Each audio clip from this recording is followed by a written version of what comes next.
Traição, negação, julgamento injusto, tortura brutal, uma cruz pesada, cravos perfurando carne inocente, escuridão ao meio-dia, o grito que ecoou pela eternidade: está consumado! A morte parecia ter vencido, o túmulo selado, a esperança sepultada, mas a história não termina aí. O que aconteceu entre a cruz e o trono? Como o cordeiro imolado se tornou o leão vitorioso? Como a aparente derrota se transformou no maior triunfo da história? É isto que nós vamos estudar hoje. Neste relato épico do julgamento à ressurreição, descobriremos como Jesus enfrentou o poder de Roma, a fúria da multidão impelida pela liderança religiosa e a própria morte, não com armas terrenas, mas com submissão divina e poder redentor. Você está pronto para testemunhar o cumprimento das profecias, o pagamento da nossa dívida e a vitória que mudou tudo, garantindo nossa esperança eterna? Lição 12. Do julgamento à ressurreição. João capítulos 18 a 20. A paz do Senhor Jesus, família, graça e conhecimento de Deus. Pastor Oséias das Virgens aqui em mais um encontro transformador com a palavra viva e eficaz que nos limpa e transforma a cada dia. Sejam bem-vindos. Hoje vamos percorrer os eventos mais dramáticos e ao mesmo tempo mais gloriosos da história da redenção: o julgamento, a crucificação, a morte, o sepultamento e a triunfante ressurreição do nosso Senhor Jesus Cristo, conforme narrado especialmente por João, o discípulo amado, nos capítulos 18, 19 e 20 do Evangelho que ele escreveu. Um relato que é o ponto central da nossa fé. Nesta aula, vamos juntos analisar o múltiplo e injusto julgamento de Jesus, entendendo as motivações políticas e religiosas por trás da sua condenação. Contemplar a profundidade do sofrimento de Cristo na flagelação e no caminho do Calvário, reconhecendo o cumprimento das profecias. Desvendar o significado teológico monumental do brado de vitória de Jesus na cruz: está consumado. Testemunhar a coragem inesperada dos discípulos secretos no sepultamento digno de Jesus. Celebrar a evidência irrefutável do túmulo vazio e a realidade da ressurreição como fundamento inabalável da nossa fé. Ver como Cristo ressurreto transforma o medo e incredulidade em fé e adoração. Ser fortalecido na esperança da nossa própria ressurreição, garantida pela vitória de Cristo sobre a morte. Prepare seu coração para ser confrontado pela injustiça, quebrantado pelo sacrifício e maravilhado pela vitória. Esta lição é o cerne do Evangelho, a base de toda a nossa esperança. Se você crê que Jesus morreu pelos seus pecados e ressuscitou para a sua justificação, continue conosco até o fim, pois a mensagem da cruz e da ressurreição está sendo propagada neste momento. Introdução. O cenário da consumação. Após a íntima oração sacerdotal de João 17, que estudamos na semana passada, Jesus e seus discípulos atravessaram o ribeiro de Cedron e entraram no Getsêmani, conforme João 18:1, um jardim de oliveiras onde ele costumava orar. A atmosfera antes de comunhão agora está carregada de angústia, da iminência da traição anunciada. É aqui que o ato final do drama redentor começa a se desenrolar.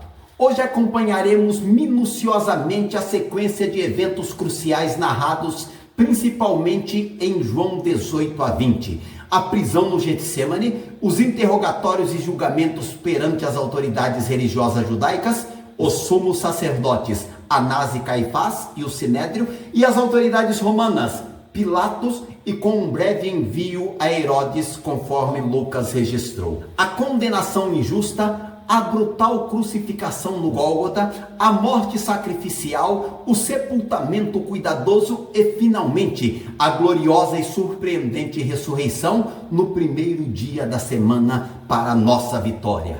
Embora todos os evangelhos narrem esses eventos, João oferece perspectivas únicas, focando em diálogos específicos, como com Pilatos, e no significado teológico profundo de cada etapa. O clímax é a declaração de Jesus na cruz: está consumado, registrado em João 19:30, indicando que sua missão sacrificial foi perfeitamente cumprida. E a prova dessa consumação é a ressurreição, a vitória sobre o pecado e a morte, que fundamenta toda a nossa esperança. A prisão e a condenação de Jesus. João 18:1 a 19:16. O caminho para a cruz começa com uma traição no jardim e uma série de julgamentos marcados pela ilegalidade, manipulação política e ódio religioso.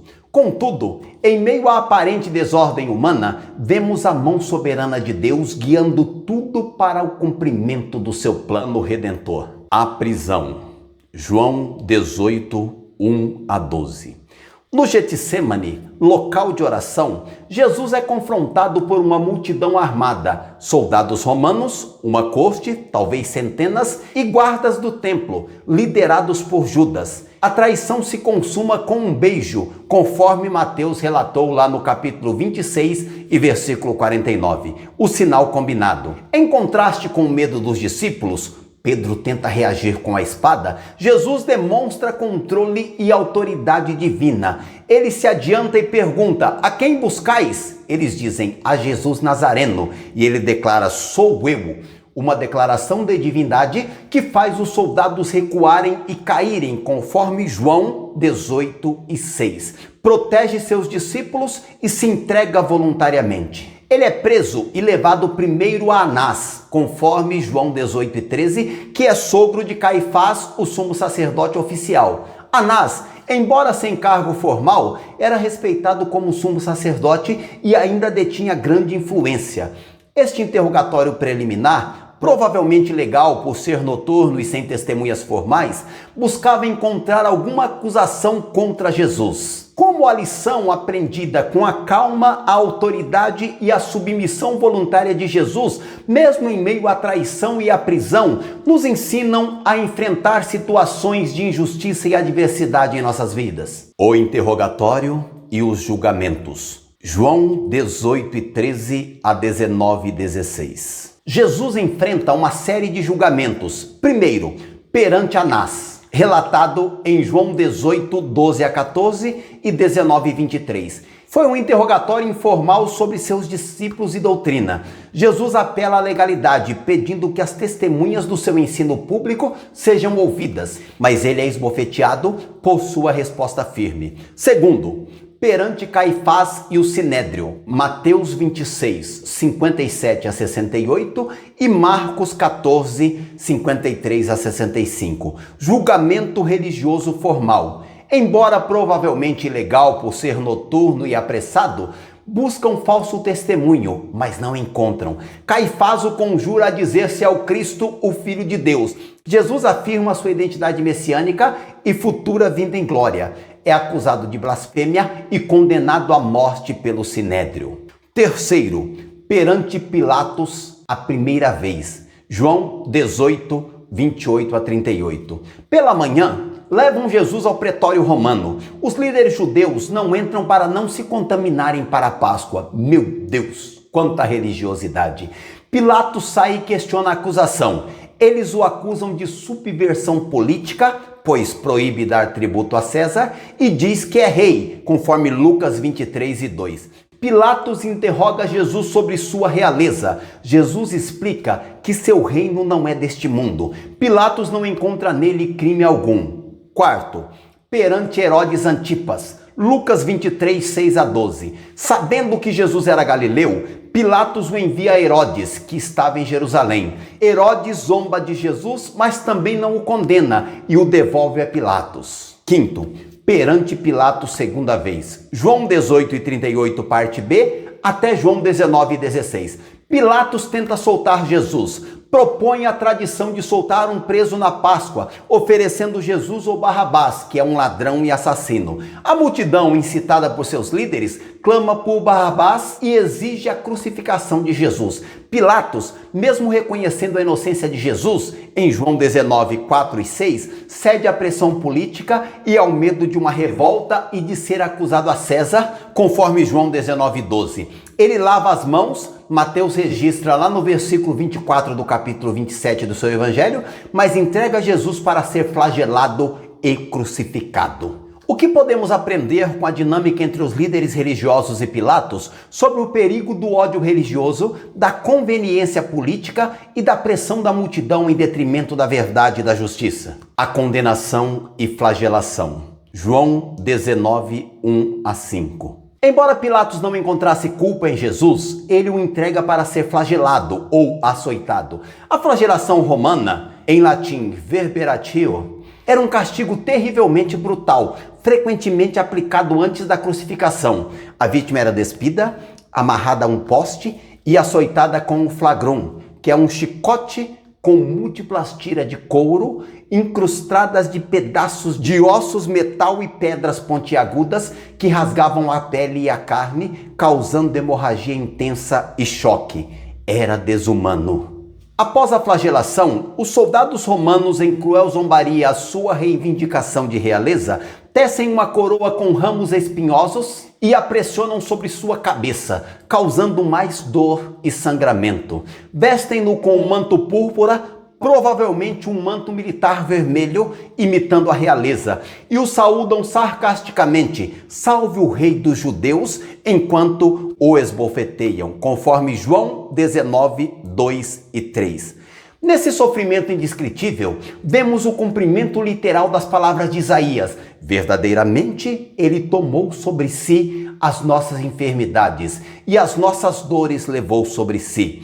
Mas ele foi ferido pelas nossas transgressões e moído pelas nossas iniquidades. O castigo que nos traz a paz estava sobre ele, e pelas suas pisaduras ou feridas fomos sarados." Isaías 53, 4 e 5. Cada golpe, cada gota de sangue era por mim e era por ti, era por nós. Pilatos, talvez na esperança de despertar compaixão da multidão, apresenta Jesus flagelado e coroado de espinhos, dizendo: "Eis aqui o homem", conforme João 19:5. Mas a resposta da multidão é implacável: "Crucifica-o, crucifica-o", João 19:6. A condenação estava selada pela covardia política e pelo ódio cego. Contemplar o sofrimento físico e a humilhação de Jesus deve nos levar a uma profunda gratidão por seu sacrifício e a sua aversão ao pecado que o levou à cruz. Como podemos honrar tão grande sofrimento em nossa vida diária? Como podemos reconhecer pela forma que vivemos o quão precioso foi esse sacrifício? Crucificação, morte e sepultamento de Jesus. Condenado injustamente, Jesus agora caminha para o local da execução, carregando o instrumento da sua própria morte. A crucificação, o método mais cruel e humilhante da execução romana, reservado apenas para escravos e criminosos de baixo escalão, torna-se o altar onde o Cordeiro de Deus ofereceria sua vida pelo pecado do mundo. O caminho do Calvário. João 19, 16b a 17. Pilatos finalmente entregou-lhe para que fosse crucificado, conforme João 19:16. Jesus, enfraquecido pela noite sem dormir, pelos interrogatórios, pela flagelação brutal e pela perda de sangue, é forçado a carregar o patíbulo, a trave horizontal da cruz, pois a viga vertical geralmente ficava fixa no local da execução. Pelas ruas de Jerusalém até o local chamado Lugar da Caveira, que em hebraico é Gólgota e em latim Calvário, conforme João 19:17.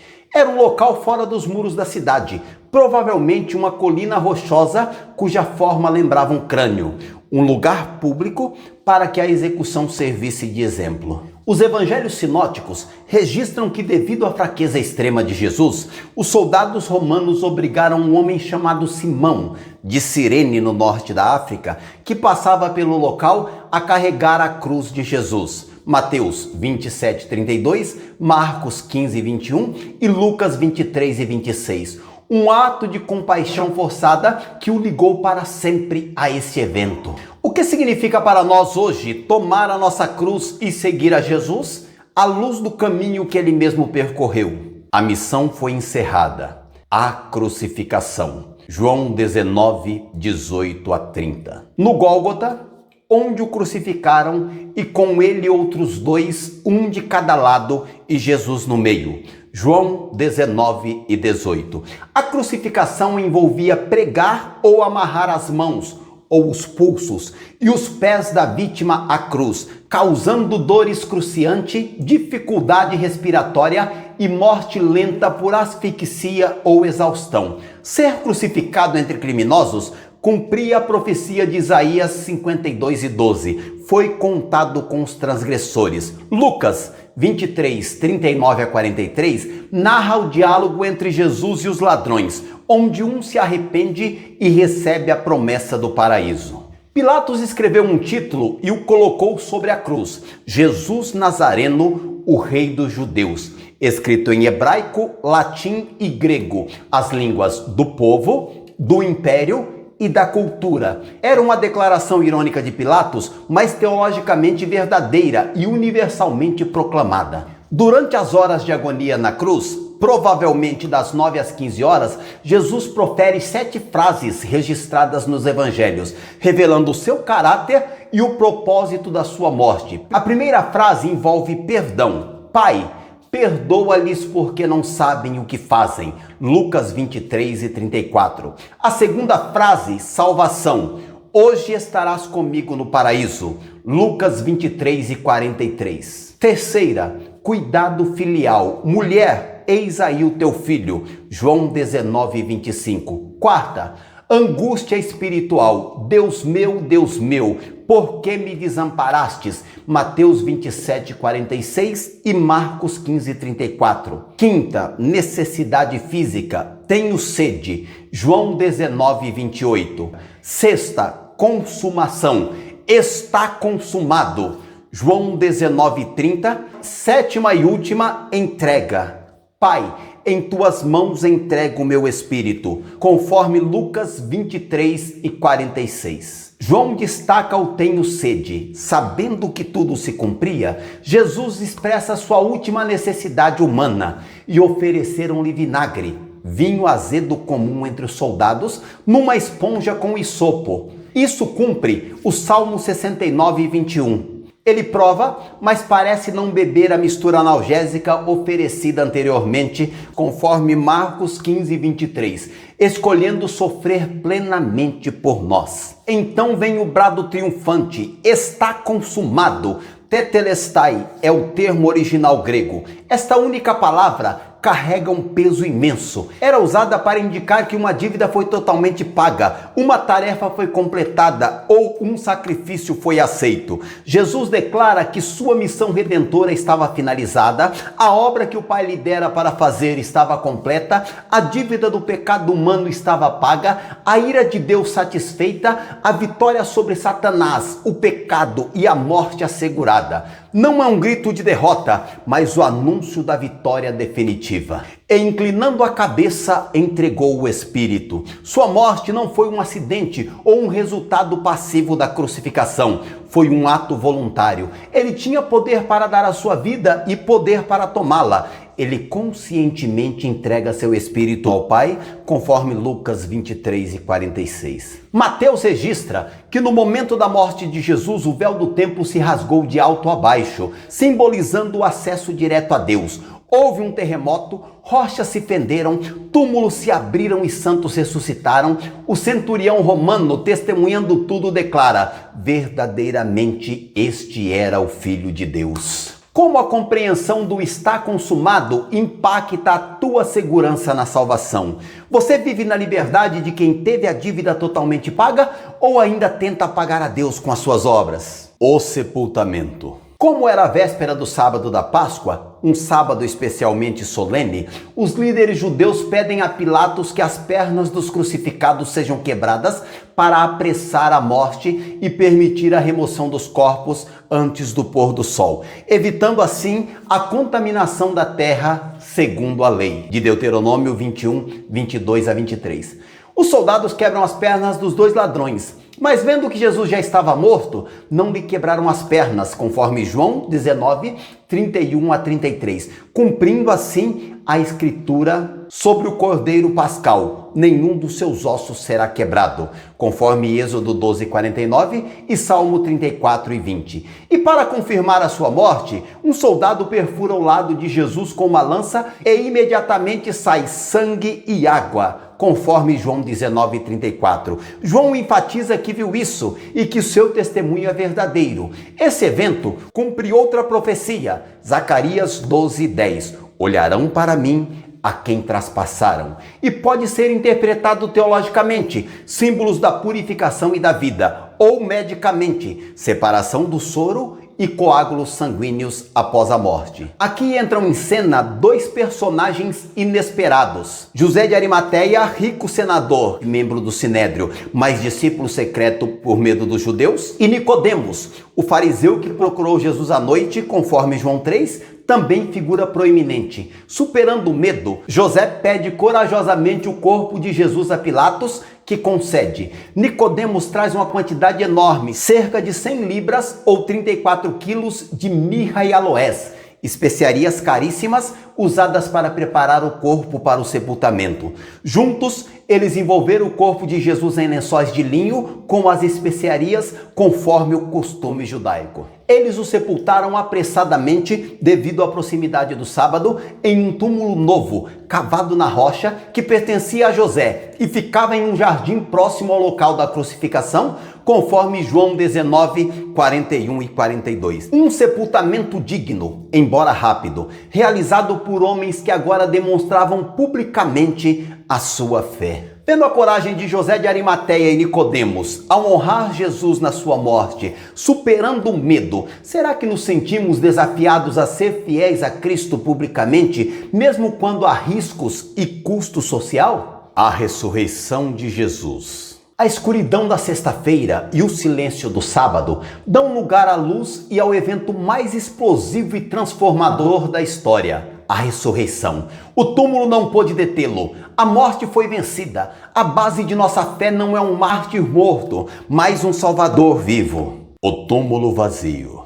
Na madrugada do primeiro dia da semana, domingo, quando ainda estava escuro, conforme João 21, Maria Madalena vai ao sepulcro. Mateus, no versículo 2 do capítulo 28 do seu relato evangélico, acrescenta que houve um grande terremoto e um anjo do Senhor desceu do céu, removeu a pesada pedra redonda da entrada do túmulo e sentou-se sobre ela, paralisando os guardas romanos de medo. Maria Madalena, ao chegar, vê a pedra removida e, presumindo que o corpo fora roubado, corre para avisar Simão Pedro e o outro discípulo a quem Jesus amava, conforme João 21 e 2. Pedro e João correm para o sepulcro. João, mais jovem, chega primeiro, inclina-se e vê os lençóis de linho no chão, mas não entra. Pedro chega logo depois, entra no túmulo e observa cuidadosamente. Os lençóis de linho estavam ali e o lenço que estivera sobre a cabeça de Jesus não estava junto com os lençóis, mas dobrado ou enrolado num lugar à parte, conforme João 26 e 7. A ordem e a disposição das roupas fúnebres refutavam a ideia de um roubo apressado do corpo. Então João também entra, vê a mesma cena e crê. Crê em quê? Crê que Jesus havia ressuscitado, mesmo que ainda não compreendessem plenamente as escrituras que diziam ser necessário que ele ressuscitasse dos mortos, conforme João 29. A evidência do túmulo vazio e dos lençóis ordenados foi suficiente para gerar fé no coração de João. O túmulo vazio não é por si só a prova da ressurreição, mas é uma evidência essencial e confirmadora. Ele testifica que algo extraordinário aconteceu e prepara o caminho para as aparições do Cristo ressurreto. Mas qual o significado dos lençóis e do lenço deixados de forma ordenada no túmulo? O que isso nos diz sobre a natureza da ressurreição? A ressurreição como base da fé cristã. A fé cristã não se baseia em filosofia, ética ou em um líder morto, mas em um evento histórico, a ressurreição corporal de Jesus Cristo. O apóstolo Paulo é enfático em 1 Timóteo capítulo 15, versículos 14 e 17. Se Cristo não ressuscitou, logo é vã a nossa pregação e também é vã a nossa fé. E se Cristo não ressuscitou, é vã a nossa fé e ainda permaneceis em vossos pecados. A ressurreição é a confirmação divina de que Jesus é quem ele dizia ser, que seu sacrifício foi aceito pelo Pai e que a vitória sobre o pecado e a morte foi conquistada. João comenta que eles ainda não compreendiam a Escritura sobre a necessidade da ressurreição. O Antigo Testamento apontava para isso, como por exemplo, Salmo 16:10, Isaías 53:10 e 11. E o próprio Jesus havia predito sua morte e ressurreição várias vezes. Mateus 16:21, 17:22 e 23, 20:18 e 19. Mas a compreensão deles só se completaria com a iluminação do Espírito Santo. Após Pedro e João partirem, Maria Madalena permanece chorando junto ao túmulo. Ela olha para dentro e vê 2 anjos vestidos de branco. Depois ela se vira e vê o próprio Jesus, mas não o reconhece inicialmente, pensando ser o hortelão ou o jardineiro. O reconhecimento vem quando Jesus a chama pelo nome, Maria. A resposta dela é Rabone, mestre. Jesus lhe dá uma mensagem para os discípulos: subo para o meu Pai e vosso Pai, meu Deus e vosso Deus. Maria Madalena se torna a primeira testemunha ocular da ressurreição e a enviada aos apóstolos anunciando: vi o Senhor. Como a realidade da ressurreição de Cristo fortalece tua fé hoje? Ela te dá esperança em meio às dificuldades e a perspectiva da morte que todos os humanos hão de enfrentar, exceto aqueles que, como disse o apóstolo Paulo aos Tessalonicenses, estiverem vivos e crentes fiéis a Cristo no momento em que ele vier arrebatar a igreja. O Cristo ressurreto quebra a incredulidade. A notícia da ressurreição inicialmente encontra medo e incredulidade entre os discípulos. Mesmo com o testemunho de Maria, Pedro e João, eles estavam reunidos à noite com as portas trancadas com medo dos judeus, conforme João 20:19. De repente, Jesus aparece no meio deles, passando pelas portas trancadas, demonstrando a natureza do seu corpo glorificado. E lhes diz: paz seja convosco. Ele lhes mostra as mãos e o lado feridos, confirmando sua identidade. A reação deles muda do medo para a alegria. Jesus então os comissiona: assim como o Pai me enviou, também eu vos envio. Sopra sobre eles e diz: recebei o Espírito Santo, capacitando-os para a missão. Tomé não estava presente nesta primeira aparição e se recusa a crer no testemunho dos outros, declarando que só acreditaria se visse e tocasse as feridas de Jesus. 8 dias depois, Jesus aparece novamente, desta vez com Tomé presente. Jesus o convida a tocar suas feridas e a não ser incrédulo, mas crente. Tomé, confrontado com a realidade do Cristo ressurreto, faz a mais sublime confissão de fé do Evangelho de João: Senhor meu e Deus meu. Jesus o repreende gentilmente e proclama uma bênção para todas as gerações futuras. Porque me viste, Tomé, crestes? Bem-aventurados que não viram e creram. Os evangelhos e Atos registram várias outras aparições de Jesus ressurreto durante os 40 dias. Aos discípulos no caminho de Emaús, em Lucas 24:13 a 32, a Pedro, Lucas 23 e 34, a mais de 500 irmãos de uma vez, 1 aos Coríntios 15:6, a Tiago, 1 aos Coríntios 15:7, aos discípulos na Galileia, incluindo o milagre da pesca e a restauração de Pedro, conforme João 21, e finalmente na sua ascensão em Atos, capítulo de número 1. A história de Tomé nos ensina sobre a importância da fé baseada no testemunho apostólico, mesmo sem termos visto fisicamente. Como podemos fortalecer nossa fé na ressurreição e viver como os bem-aventurados que não viram e creram? Conclusão: a vitória inabalável e a nossa esperança. Do julgamento injusto à cruz brutal, do túmulo selado à ressurreição gloriosa.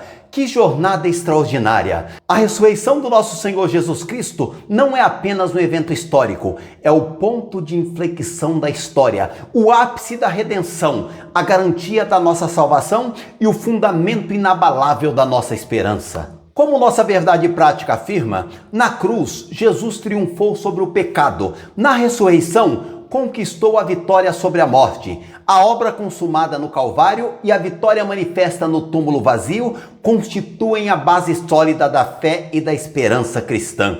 A ressurreição valida tudo o que Jesus ensinou, confirmando sua divindade, assegura o perdão dos nossos pecados e garante nossa própria ressurreição futura para a vida eterna com Ele. A ressurreição não é apenas algo para crermos, mas uma realidade que deve transformar nossa maneira de viver.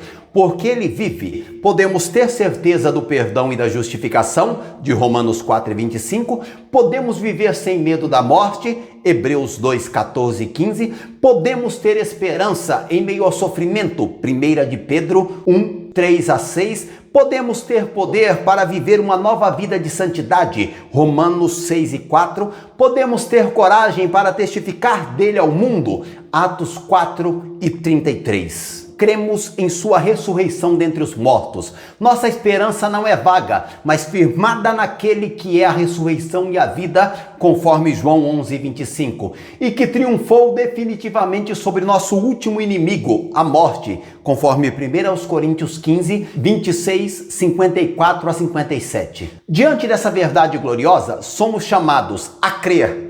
Se você ainda não entregou sua vida a Cristo, creia nele hoje. Reconheça o seu sacrifício por você e sua vitória sobre a morte. Confesse-o como Senhor e como Deus, como fez Tomé. E passe a ser um dos seus discípulos, a viver. Viva diariamente na alegria e no poder da ressurreição. Abandone o pecado que ele venceu na cruz. Busque a santidade, pois só assim poderemos ver a Deus. Compartilhe com ousadia a esperança que há em você.